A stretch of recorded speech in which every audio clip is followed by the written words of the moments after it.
Pour assurer une gestion transparente et inclusive des ressources naturelles, l'État compte élargir le cercle à l'opposition, à la société civile, aux syndicats et à l'Ordre national des experts. Ils intègrent plus largement le comité d'orientation stratégique du pétrole et du gaz, COS-Petrogaz, une mesure saluée. La mesure n'est pas nouvelle. Le décret date de 2020. Mais dans ce dit décret, il n'y avait qu'un seul représentant pour la société civile et un pour l'opposition. Maintenant, quand le président de la République dit qu'il veut accorder plus de place à la société civile, à l'opposition, nous ne faisons que vraiment saluer cette mesure en train de voir quel sera le quota qui sera réservé à la société civile dans cette instance. C'est une excellente chose.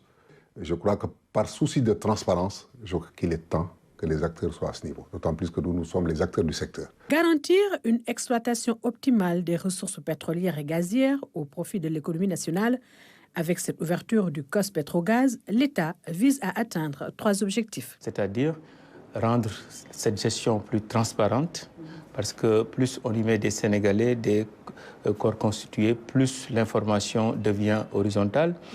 La deuxième chose qui me semble être extrêmement importante, c'est que la gouvernance soit inclusive, c'est-à-dire que ce soit l'opposition, que ce soit le pouvoir, que ce soit la société civile, tout le monde puisse avoir son mot à dire sur comment on va gérer les ressources naturelles. La troisième chose, c'est de permettre aux sachants, les Sénégalais qui maîtrisent le plus ce domaine-là, puissent apporter leur contribution dans la gestion des ressources naturelles. Les acteurs invitent l'État à bien encadrer cette mesure avec des critères et un mode de désignation des représentants bien définis. Dans le décret de 2020, il est dit que le mode de désignation, c'est le ministère de l'Intérieur, conjointement avec le ministère de l'Énergie, qui désigne les représentants de la société et de l'opposition. Pour l'opposition, on peut comprendre. Les partis politiques dépendent du ministère de l'Intérieur. Mais pour la société civile, moi je pense que ce ne serait pas une bonne démarche que l'État puisse désigner. Il faut laisser la société civile s'organiser pour désigner ses propres représentants. Donc je pense qu'il faudrait répliquer cette bonne pratique de l'ITE dans le cadre du COS-Petrogaz, faire un appel à candidature ouvert et ciblé à travers ces organisations de la société civile. C'est la commission de la stratégie en matière de pétrole et de gaz. Donc c'est un outil de conseil d'abord et d'aide à la décision, à la prise de décision pour le chef de l'État. Je ne suis pas dans le secret des dieux, mais je crois qu'il devrait voir de plus près les véritables acteurs. Vous voyez déjà, nous qui sommes dans le pétrole, qui avons eu à faire 2 conventions collectives, 2 pactes sociaux, je crois qu'on a besoin d'être à ce niveau. D'abord pour pouvoir relayer l'information. Au sein du comité d'orientation, les jalons sont déjà posés.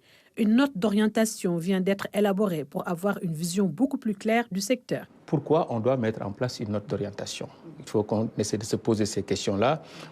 Pourquoi on ne doit pas faire un diagnostic du secteur pour savoir quelque part le patrimoine sénégalais sur les ressources naturelles, que ça soit très clair, identifier les principaux défis que nous devons relever, voir les étapes de l'élaboration aussi que nous devons mettre en place pour une note d'orientation stratégique, mettre en place un plan d'action.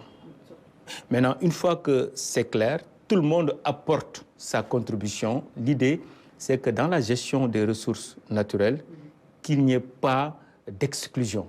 C'est-à-dire que tout le monde participe et que tous les Sénégalais, quel que soit le régime en place, va appliquer cette orientation stratégique.